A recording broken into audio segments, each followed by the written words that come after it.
सख्खा भाऊ सुद्धा राखी बांधताना ताटात 100 रुपये टाकताना बायकोकडे 3 वेळा बघतो आणि बायकोनी मान हलवली तर 100ची नोट का ताटात पडते, नाही तर पुन्हा खिशात जाते. साडीचा जमाना संपलेला आहे. कराय का नाही? आणि आमचा देवा भाऊ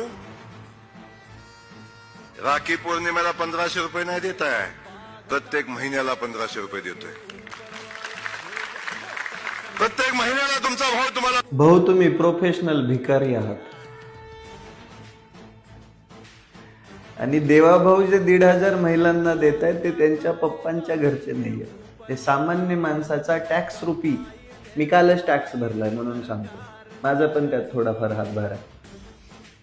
आणि तो भाऊ तुम्ही जे उदाहरण दिला तो भाऊ नेमका भाडकाऊ आहे का ते बघा. आता तुम्ही गैरसमज करून घेताल, ते 100 रुपयाचं उदाहरण दिलं ना ते. अरे भाड खाण्याची पण पद्धत असते रे. उपकार करताय का तुम्ही 1500 देऊन? त्या 1500च्या बदल्यात तुम्हाला किती वेळा मतदान पाहिजे? जरा विकासाचं बोला ना भाऊ. पैसे देऊन मतदान खरेदी करता, तुम्हाला लाजा वाटत नाहीत का? तुम्ही का प्रोफेशनल भिकारी झालात का हो? आम्हाला मतदान द्या, आम्हाला मतदान द्या पैशाच्या बदल्यात. लाजा वाटत नाहीत का तुम्हाला अशी वक्तव्य करताना? तुम्ही रोज सामान्य जनतेचा अपमान करता. म्हणजे आमच्या बहिणींचे भाऊ कायमस्वरूपी काय म्हणतात ना, हेच आहेत, भिकारीच आहेत. 100 रुपये पण द्यायला नाहीये त्यांच्याकडे. आणि खाली टाळ्या वाजवणाऱ्यांना तुम्हाला लाज कशी वाटत नाही? काय असं काय होतं त्या वाक्यामध्ये की तुम्ही डायरेक्ट टाळ्या वाजवल्या?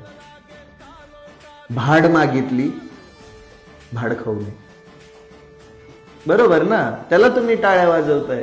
अरे कधीतरी विकासावरती या रे. फुकटचं देण्यावरतीच कितीपर्यंत तुम्ही मतदान घेणार? हे प्रोफेशनल भिकाऱ्यासारखं वागण्यापेक्षा त्या पदावरती आपण कशाला बसलोय? राजकारणात कशाला गेलोय? सामान्य जनतेची सेवा करायला गेलात ना. का सारखं तुम्ही त्या जनतेला येड्यात काढणार, जनता तुम्हाला मतदान देणार आणि तुम्ही त्या खुर्चीवर बसणार आणि टॅक्स पेयरचा पैसा कायमस्वरूपी असा पाण्यात घालणार. टॅक्स पेयर प्रत्येक आहे, नोकरदार पण आहे, शेतकरी पण आहे, प्रत्येक जण टॅक्स भरतोय. या देशाच्या जडणघडणीमध्ये प्रत्येकाचा वाटा आहे. तो टॅक्स रुपीच पैसा तुम्ही उधळताय आणि त्याच्याच जीवावर म्हणताय आमचा देवाभाऊ देतोय. पप्पाच्या घरचं नाही आहे देवाभाऊंच्या. बोलायला लावताय. का बाघ का करे जा दे के ऊपर वाला भेजा हो का काई रवाई गुनहगार नगरिया हर ज्वाला रोक के